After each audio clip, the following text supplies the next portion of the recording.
حاله. تمام. السلام عليكم. القصة ديال اليوم هي بالنسبة لي معجزة إلهية. قصة طفل أمير، طفل سوري اللي نجا من الموت في هاتاي.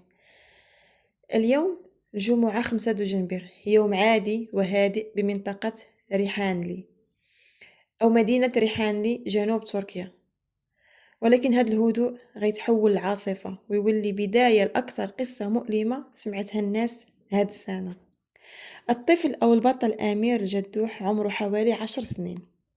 أمير من العادة ديالو ملي كيخرج من المدرسة كيرجع مباشرة للدار، ولكن هاد النهار بالضبط أمير مرجعش. الأم ديالو بدات كتقلق عليه، دازت ساعة، ساعتين، 3 سوايع، ملي ولدها مرجعتش خرجت للزنقة كتقلب عليه. علمات الأب وحتى هو بدا كيقلب على الابن ديالو. الجيران حتى هما تدخلوا ساعدوهم في البحث. ملي وصلت 6 العشية الأب لجأ للشرطة وقدم بلاغ بالاختفاء، وهنا بدات رحلة البحث على الطفل أمير اللي استمرت أكثر من 50 ساعة. في اليوم الأول 5 دجنبر الشرطة بدات بأول حاجة وهي كاميرات المراقبة أو الشاهد الصامت. خداو أكثر من 200 تسجيل ديال الشوارع، المدارس والمحلات المجاورة. وفي اليوم الثاني 6 دجنبر هنا كانت الصدمة. كاميرات المراقبة كتبين أنه الخال هو اللي خدا أمير من المدرسة. هنا تبدل البحث، الشرطة بدات كتبع خطوات الخال اللي اتجه إلى بحيرة أو سد قرب ريحانلي، وبالمساعدة ديال المتطوعين الشرطة داروا تمشيط للغابة والمناطق الزراعية القريبة من مكان الاختفاء.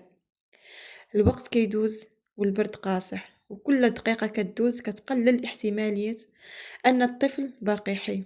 ومع ذلك الشرطة كملت البحث بدون استسلام حتى نهار 8 دجنبر بالضبط مع 2:30. واحد من رجال الإنقاذ وهو كيمشط منطقة صخرية سمع صوت خفيف بحال شي حد كيدق على الحجر، وهو كيقرب كيزيد يتأكد باللي داكشي اللي سمع صحيح. زاد قرب وسمع مرة أخرى دقة ضعيفة ولكن حية.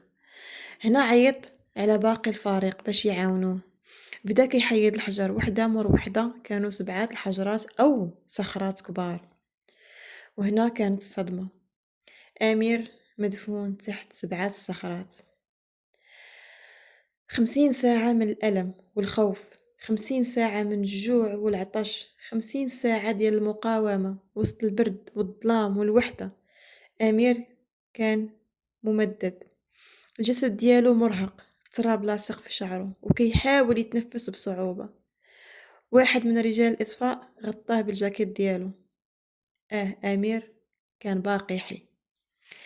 علاش قلت لكم باللي هذه راه معجزة بالنسبة لي؟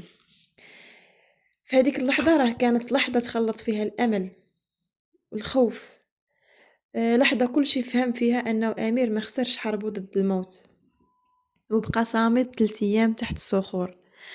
في هذيك اللحظة قدر يهدر وقال لهم باللي خاله هو اللي خطفه وهو اللي ضربه ودفنه تحت الصخور. بعد وصول الإسعاف نقلوا أمير للمستشفى في هاتاي. حاليا أمير كيتلقى العلاج وحالته مستقرة. الشرطة بعد ما اعتقلت الخال ديالو، هو كان رافض يعترف بالجريمة، قال باللي أمير طاح من شجرة وماشي هو اللي دفنه، هو من اللي طاح خاف وهرب. حاليا تحقيق مستمر كنتمنى العقوبة تكون قاسية وياخذ الجزاء ديالو. والحمد لله اللي أمير رجع بصحة وسلامة، ماشي بصحة وسلامة ولكن على الأقل رجع حي الوالدين. أما الصحة والسلامة إن شاء الله تجي من بعد، وكنتمنوا ليه الشفاء العاجل يا ربي.